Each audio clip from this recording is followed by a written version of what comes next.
குணுக்கு செய்யலாமா? பேர் வித்தியாசமாக இருக்குன்னு பார்க்குறீங்களா? டிஷ்ஷும் கொஞ்சம் புதுசு தான்.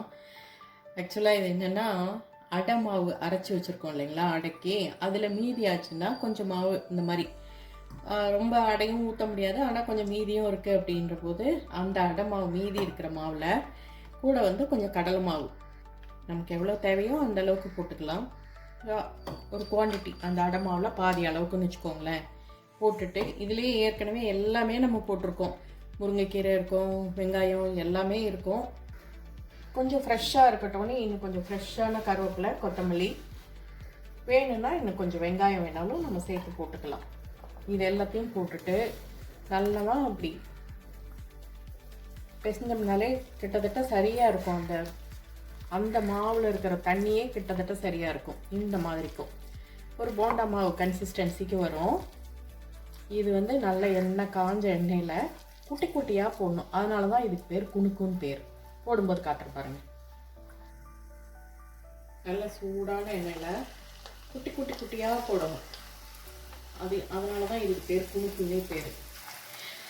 ஆக்சுவலி இப்படி ஒரு டிஷ் இருக்குது, இப்படி செய்யலான்றதே எனக்கு சொல்லி கொடுத்ததே என்னோட ரொம்ப ரொம்ப க்ளோஸ் ஃப்ரெண்ட், என்னோட சிஸ்டர், என்னோட அம்மா, எப்படி வேணாலும் சொல்லலாம். இல்லை என்னோட விஷயம், ஆனால் அவங்களுக்கு இல்லை, அவங்க சொல்லிக் கொடுத்த டிஷ் இது. நான் அவங்களுக்கு டெடிகேட் பண்ணுறேன். அவ்வளோதாங்க. குட்டி குட்டியாக போடணும்.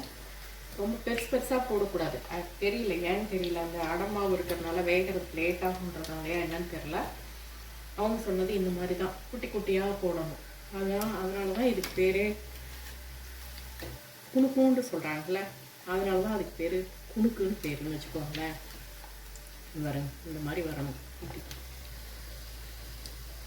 அவ்வளோதான். கொஞ்சம் வெந்தோடனே எடுத்துட வேண்டியது தான்.